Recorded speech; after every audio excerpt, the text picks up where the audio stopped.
Now what we're going to do is take our 5-number summaries we create and create what's called a box plot or box and whisker plot. And here are the instructions to do that.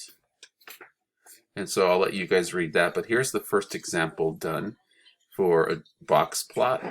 Right, you have the 5-number summary. You have 2, 5, 7, 11, 14. And so what you do is you follow these directions. I scaled from 0 to 20. I plotted the min, the max, Q1, the median is here, right? 7 is somewhere in here because this would be 10 right here. And then there's your 11, and then you draw a box around Q1 to Q3, and then you identify the median here. Here's the median value. So the story is being told here. You can see kind of how the data is spread out. And so that's us creating a box plot using those values there. It's example 4. Let's look at example, let's try this one here. Here's the data. Here's your 5-number summary already. Here's the data. Again, it's already done for you, the 5-number summary. And then there's your box plot. Notice I have the value. There's where 30 would be right here. Here's 15. And these are all approximate. Here's 45 and so forth. And so you would have your box plot looks like this here. I want to show you in StatCrunch that does box plots also. If you look carefully, here's your data. The data, it would be entered in. That's example 5 right here. Here's example 5.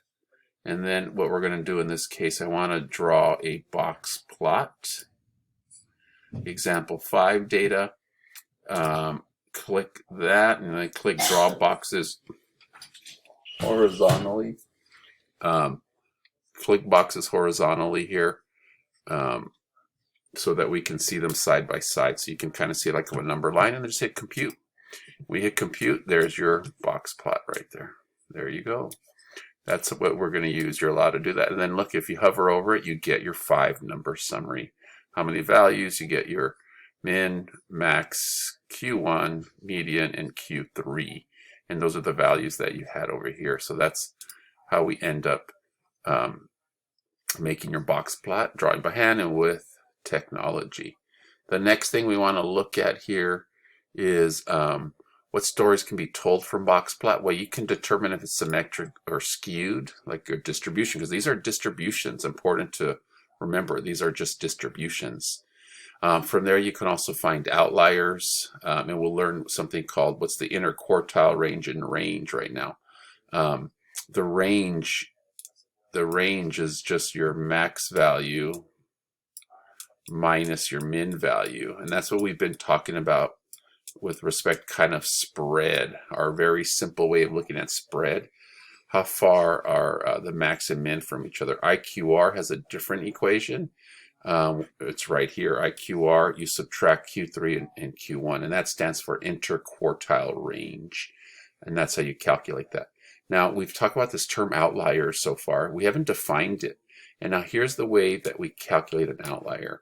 What you do is you find these two special values that are called lower fences and upper fences, and these become kind of like our borders, and if any number is below it or above it, we consider it unusual or an outlier. And so that's our next thing we're looking at here, is looking at outliers. When we get there, sorry again about that, we have our outliers here, and then once we have outliers, we can draw what's called modified box plots. But let's first find the outliers in this case. So on this problem here, here's that same exact data that we have right here. And so notice we're going to calculate lower fence and upper fence, and you first do that with calculating our IQR 11.5, and then from there what happens is you look at the formula and you plug in the values, Q1, Q3, we have them here. There's your Q1, there's your Q3, and then you just calculate it, and you get these two numbers here. These two numbers are our fences.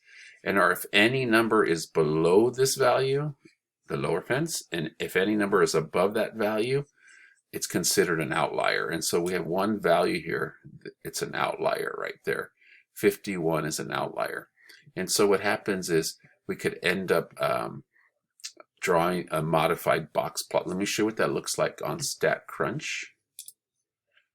There it is. And so here's our box plot right now, a normal box plot. But if we edit that again, let me start from scratch on that again. You're going to go to Graph, Box Plot, Example 5, Draw Horizontal, and then leave this clicked here. Use fences to identify outliers.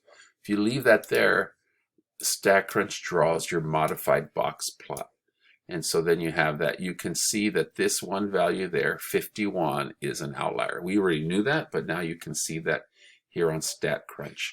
Here it still gives you the values you need, but notice now the whisker only goes up to that last value, 32, which was the next biggest value on our data set. And so this is what an adjusted, or sorry, this is what a modified box plot would be. So you could draw that by hand, but take that picture from StatCrunch that I have here and then put that onto your note sheets here, and that's what we got.